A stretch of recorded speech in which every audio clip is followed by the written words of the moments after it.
Hello, everyone, and welcome back to the Stress Free MD podcast. I am very excited and honored today to share with you our very special guest. Dr. Randy Cook is here to share his wisdom. And Dr. Cook is has an amazing history. He's spent 44 years in practice as a general and vascular surgeon, and then practiced chronic wound care and hyperbaric medicine. He says he's now reprising his role as a prior radio personality. Previously, when he was a teenager, he was a disc jockey. Well, now we call them DJs, where he was playing music and chatting and telling everyone about the weather and the news for a few years during his teenage years in Alabama. And he's transitioned now into a very successful podcast called RX for Success, where he highlights the careers of successful physicians. And I had the honor of being a guest on Dr. Cook's podcast. So look out for that episode when it comes out. In addition, he says he's charting new territory, and he is a coach for physicians, helping physicians who are looking for career guidance and encouragement. Welcome, Dr. Cook. Thank you very much, Robin. You make me sound very important, and I I appreciate that. That's You very kind of you. are. What a nice introduction. Thank you for being here. You are very important. I loved hearing your story, and I loved hearing about, you being a disc jockey. That's so amazing, and how you transitioned that several decades later into what we now do as podcasts, which is probably similar in a lot of ways to what you were doing then. It is in many ways similar. Yeah. So we have listeners that are both in healthcare and not in healthcare. And I believe that they could really learn from you and your experience in life, whether it be in medicine, outside of medicine, in terms of the stress that you may have endured and the stresses that you may have seen in others, and how you were able to navigate, how you may still be navigating, what you share with others in terms of stress. Would you be able to talk to us about that? Sure. And one thing that I will tell you in all honesty is with respect to managing stress as a physician, I'm going to have to say I was a miserable failure. Uh, but the reason for that, Robin, is there was a profound change in the way that we deliver healthcare in the nearly half century that I practiced. Employed physicians were a rarity when I started my practice in 1980. And as you are aware today, a substantial majority, well, I don't know if I should say substantial, but a significant majority of physicians that go into practice as of today will be an employee. And throughout the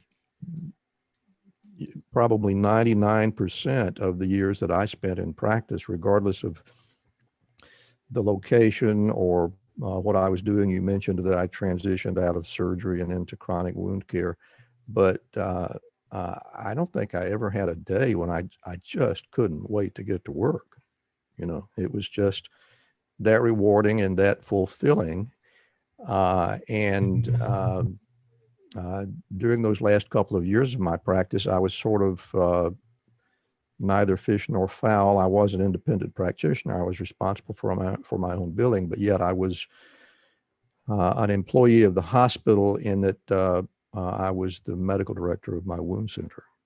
And I discovered, I felt that their ideas about the degree of control they had over me, the oversight that they had over me, I thought was a bit of overreach. And I thought that they were forcing me into territory that I felt to be clinically unsound. I really did not deal with it very well. I was close enough to retirement age that was my ultimate solution. I just felt like I wasn't happy going to work anymore. So I'll just stop. And fortunately for me, just exactly simultaneously with that, uh, I got in. I got connected with Rhonda Crow and the MD Coaches Project, and we'll talk about that as we go along. But as much as I hate to disappoint you, I didn't deal with the stressful part of my practice very well at all, but it has been a great teacher. Well, it's not disappointing at all because your story, albeit different, is in fact very much the same as many physicians Mm-hmm. who have felt that they don't have autonomy. Mm-hmm. You are one of the lucky ones because you actually remember a time when you actually got up every single day and really enjoyed going into work and doing what you were doing. And then you saw this transition point where things have shifted. Things Exactly. actually aren't the way that they used to be. When Exactly. when did that happen? Um, I, it, it's very difficult to pinpoint. It's one of those things uh, where you don't realize you're being overtaken, but yet you are. But I would say probably around actually the beginning of the 21st century is when we began to see more and more physicians being employed and fewer and fewer physicians in independent practice. And I don't think that that was an accident. I think there is an explanation for that. When I finished my medical training, I had some educational debt, but I had it paid off in about 3 years. And I talked to lots of physicians on my podcast that are wondering if they're ever going to get their educational debt paid off.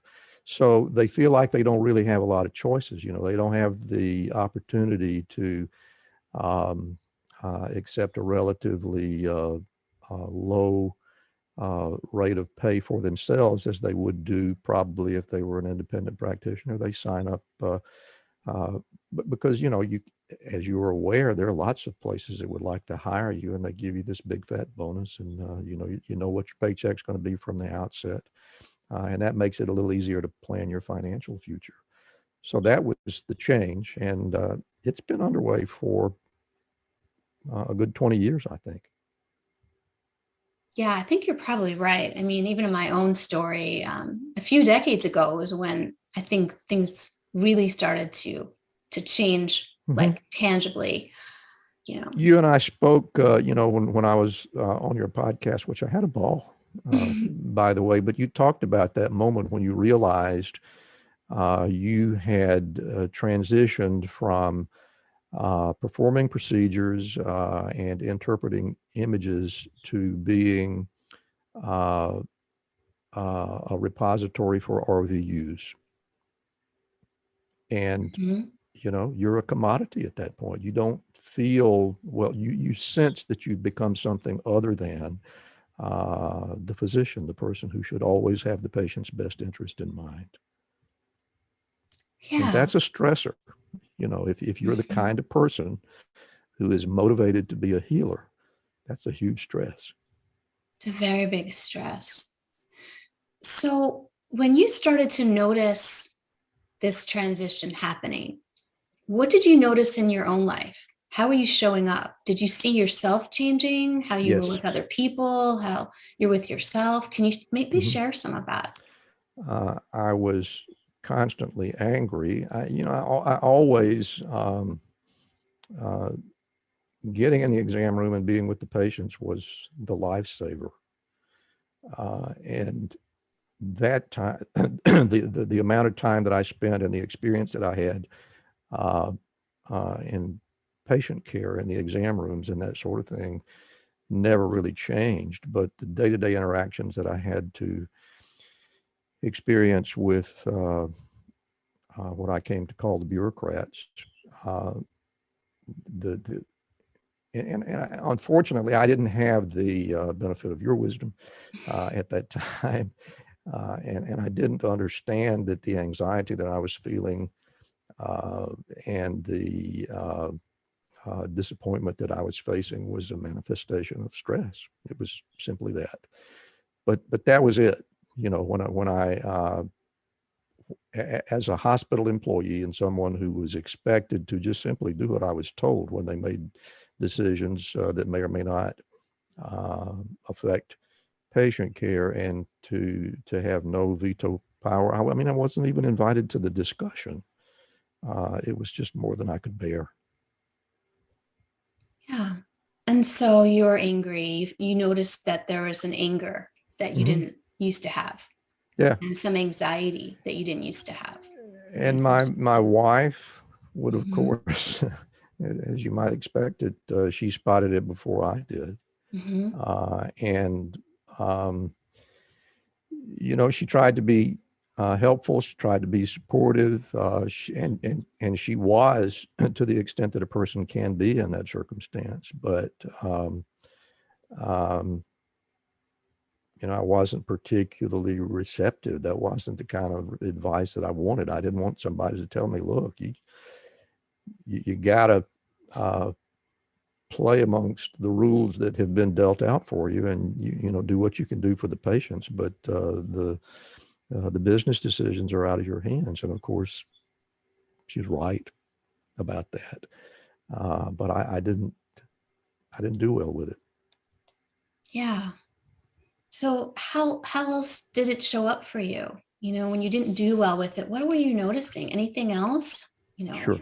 Uh, didn't sleep well. Mm-hmm. Didn't feel like I've always been relatively active. Unfortunately, my knees wore out a long time ago, but I used to do a lot of walking. I used to play a lot of golf. I used to like to get outside and do things, and I found myself more and more sequestered indoors, Mm-hmm. and just uh, doing nothing except feeling sorry for myself. Mm-hmm. Yeah. That's not a very good prescription for success, is Well, it actually is. I it? think it actually is. I think we're going to get there. So let's go back to when you did wake up every day and you were excited about your job and you felt like you were making a difference in the way that you wanted to. You know, what can we learn from that time period in your life? What was different then? Is there anything that we could bring in besides the bureaucracy? Is there anything that we Mhm, could bring in from that time period, particularly with for younger physicians or mhm. other younger individuals who are not in healthcare that are feeling the way that you were feeling in your job now? What can we learn from that experience? I think it is critically to always keep in your mind uh, exactly why you are going to work, why Mhm. you are putting yourself in the position of a healer. And there should be great satisfaction in that. And it gets a little harder to do that in today's environment. And I hear about it from time to time. I don't practice anymore, so I'm not around physicians as much as I once was. But you know, I read uh, the little mailers that go out, Kevin MD and you know, MedPage Today and those kinds of things. And I can see that unquestionably there are people that are feeling a great deal of disappointment in the world that they live in.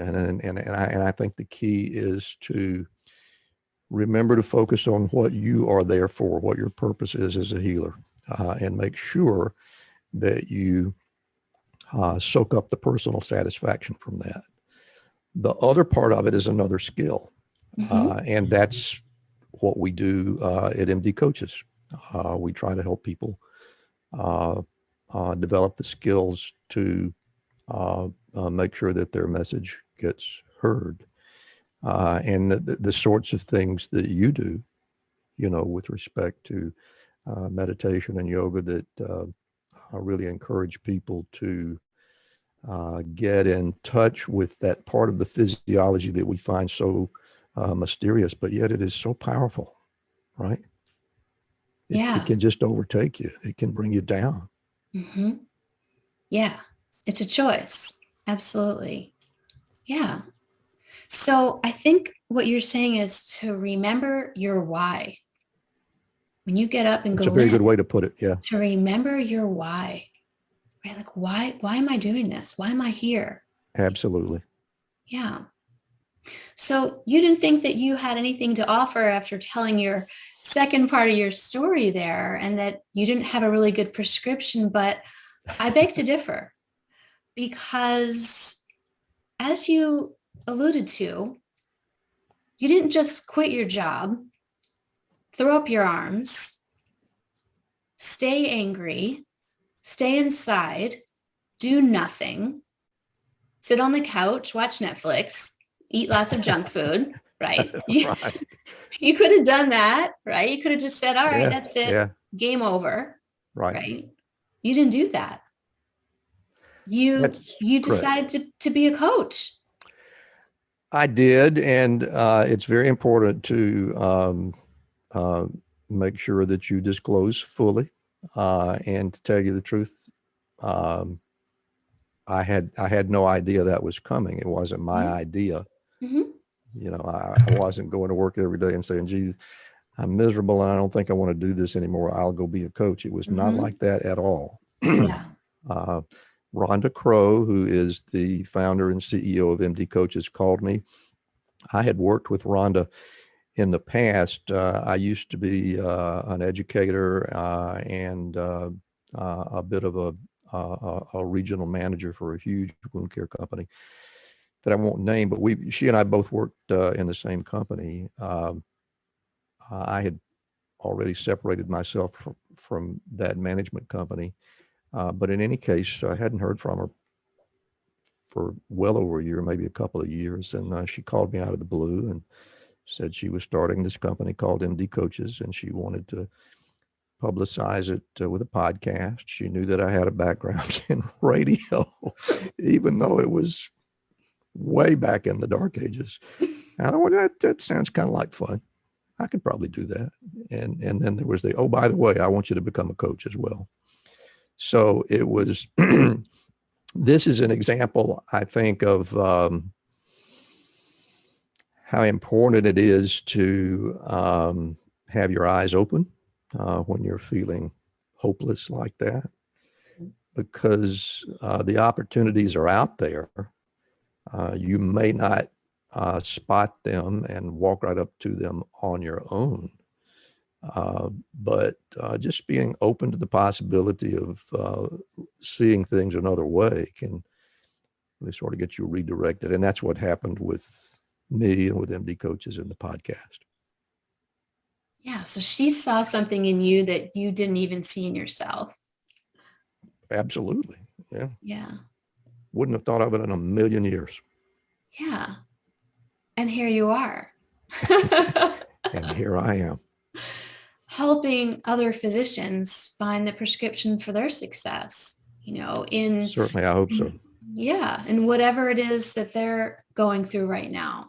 Yep. Taking what you experienced, and both sides of the fence. You know how it could be, and you know what happened, which is amazing insight, because many physicians only know this one side of the fence. I know. And I find that very disturbing. I'm afraid that we're going to lose. We probably have lost who knows how many very capable physicians because it just didn't feel right. And Mhm. gosh, I don't even want to think about the ones that committed suicide because they didn't think there was another way, but there is. Yeah, there is. There is. So tell us what your typical client looks like, and how do you weave your wisdom into whatever's going on with them? Well, we're looking for the clients tell us that, and we don't have enough of a base to say this is what the typical person looks like. But coaching, as you know, it's not therapy, it's not No. career counseling. It's about helping people understand and discover the talents that they have, and then look for ways to elevate those talents. That's what athletic coaches do, you know. So, so, so um, the potential client, which I think is what you're Yes. asking me about, would be uh, someone who uh, really feels drawn to the healing arts and wants to make a difference as a physician, but they feel like they're not finding that fulfillment. And maybe they have some idea about something else that they would like to do. You know, maybe they would, maybe they're tired of uh, being an employee, and maybe they want to be self-employed and call all the shots. But my goodness, how in the world would I go about doing that?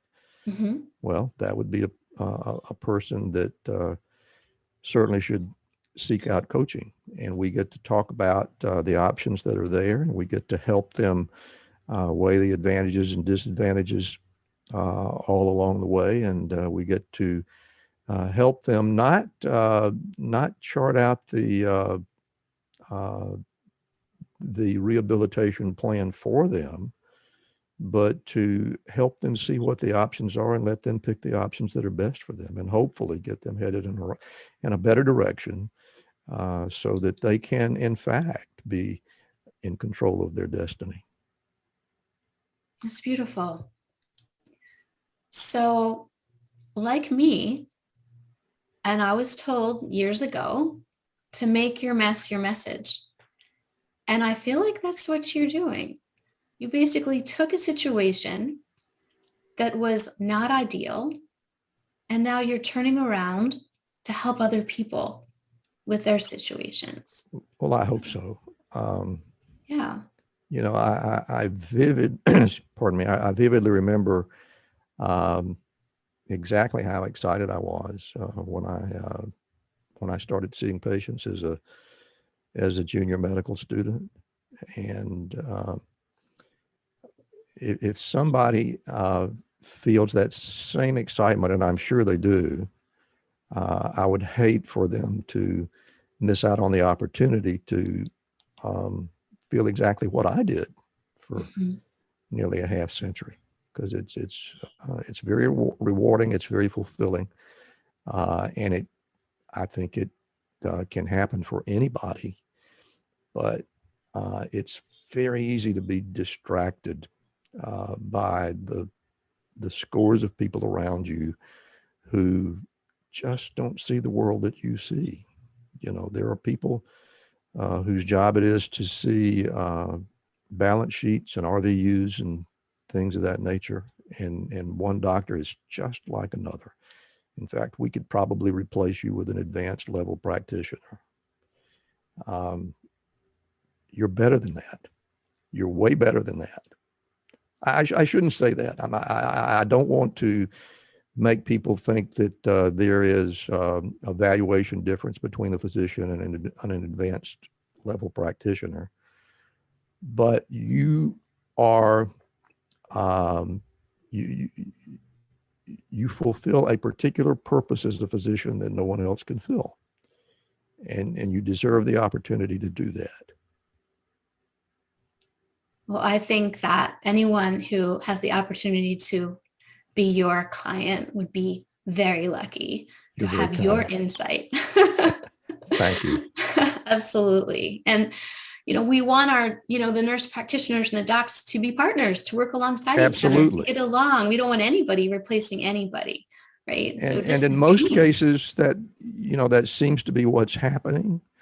But yet there are those out there that have, I think, purposely uh, pitted the uh, uh, different groups of providers against each other, and we just can't let that happen. No, we have to stick together. We do. Yeah. Well, Dr. Cook, if you could leave our listeners with one pearl of wisdom, what would you like to leave them with? Um, Only one. Gosh. Well, if you want to leave more than one, that's okay. I I don't know. I guess uh, I think the most important thing is what I've already said, and that is um, just don't ever take your eye off the ball. Remember what your purpose is, um, and if you just never forget that and can keep your head about you, you'll be okay. But it is so easy to be distracted. So my advice is remember what you're here for. Remember um, what you were thinking when you applied to medical school. Don't ever forget about that. Thank you. Thank you so much for that. So, where can our listeners find you? Where can they find you if they'd like to reach out? If they want to learn more about you, if they want to schedule with you? Well, of course, I would be delighted for people to tune into the podcast. It's Prescription for Success, or RX for Success. And that one's easy to find. You can just type into your browser rx4successpodcast.com. And the whole array of them, as you know, we just celebrated our second anniversary. I think we've got something like 70 episodes out there. So that's there. And in addition to that, there are links to the MD Coaches website, which is mymdcoaches.com. And I'm pretty sure, let me check my notes and make sure I got this right, but uh, when I appear on other people's podcast, uh, we have a deal out there. Let me make sure I get this right. So if you go to the mymdcoaches.com website, well, hello there. You should immediately get a window that pops up for a promotion where if you subscribe to the MD Coaches newsletter, which costs you nothing, the first 5 persons to do that get a free 30-minute coaching session. Oh, lovely. Okay, I'll make sure to So, put all of that in the notes for yeah, sure. please do. And that's how they can reach you as well through the site? Uh, yeah, email addresses and handles for social media, and we're on all of them, LinkedIn, Facebook, Twitter, Instagram. All of that's in there on the website. I'm happy to get emails at Randall with 2 L's, randall.cook@mymdcoaches.com. Okay. All right. Well, thank you for all of that. Again, I'll put all of that in the show notes so you can reach Dr. Cook and learn more about him and listen to his amazing podcast. And I want to thank Dr. Cook for being here, for sharing his wisdom. I'd like to thank all of you for listening and for taking time to take care of amazing you. And remember to be kind to one another and be kind to yourself. And I look forward to connecting with you on the next episode of the Stress Free MD podcast.